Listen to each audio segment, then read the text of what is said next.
Hey guys, I'm back with another video today and I'm gonna look at the World Cup final. Now obviously the final is already set, it's France vs Croatia, but I still thought it would be fun to go through what I thought would happen, which is France vs Spain. So first I'm gonna look at France vs Spain and then France vs Croatia. So let's get into it. So that leaves us with the most anticipated sporting event in the world, the World Cup final. France vs Spain is a very interesting game. Either team could win it as they're both well balanced, both with position and age. It'll come down to which team can control their nerves better leading up to the game. Since it's the final, I'll compare these teams position by position.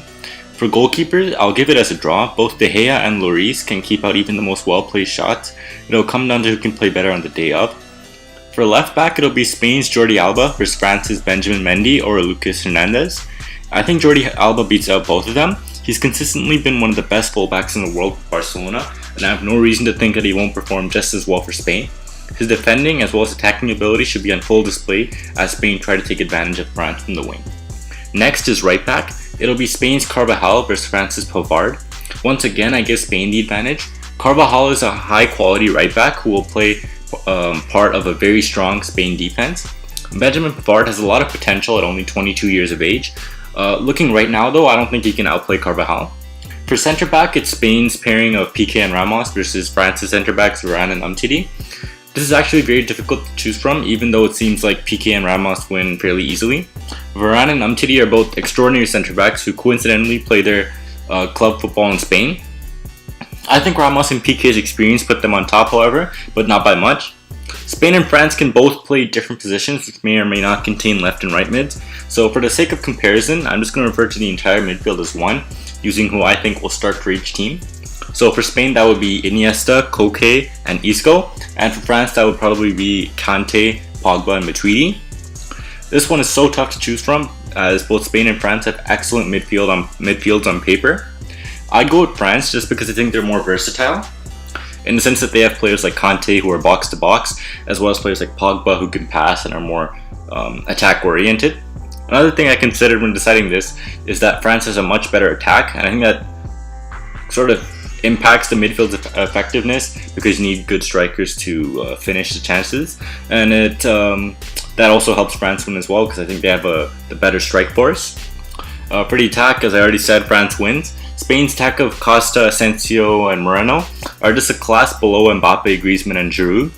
I think this position is probably the easiest to choose. Spain's attack doesn't look as strong as it once did, and although I don't think they'll have too many problems coming up to the final, breaking down France will prove very difficult. So all in all, even though I want Spain to win, I think France will win this one. They've shown their quality again and again, coming just short in the Euro 2016. I think this is their year to finally win an international trophy.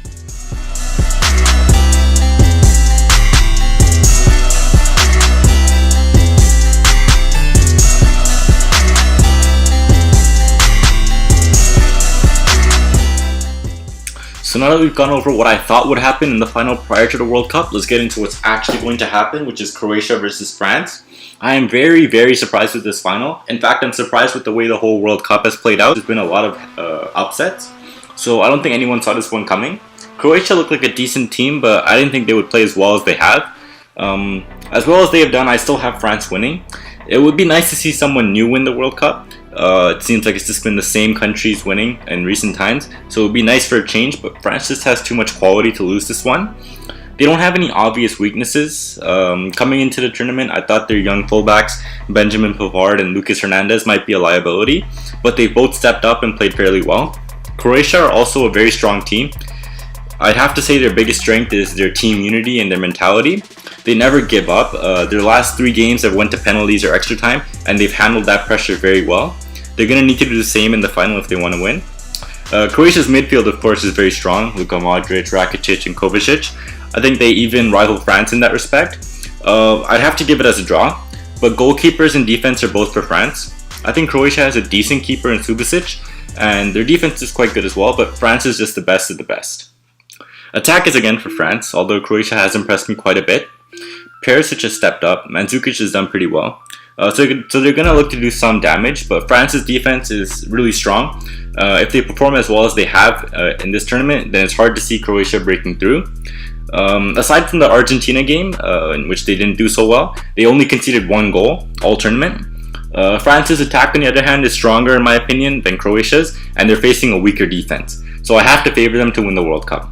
So we'll see what happens on Sunday. Who knows, maybe Croatia can pull off an upset, but on paper, looking at the matchups, I'd have to go with France.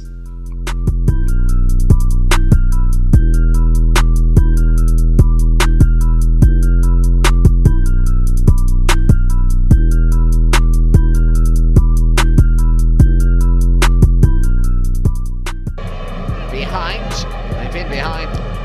Minute of the match. They might not be for much longer. This is Mario Mandzukic. Well blocked. Once again, Wales defence covering so well.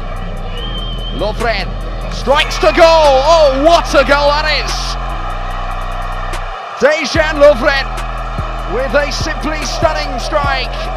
Absolute thunderbolt.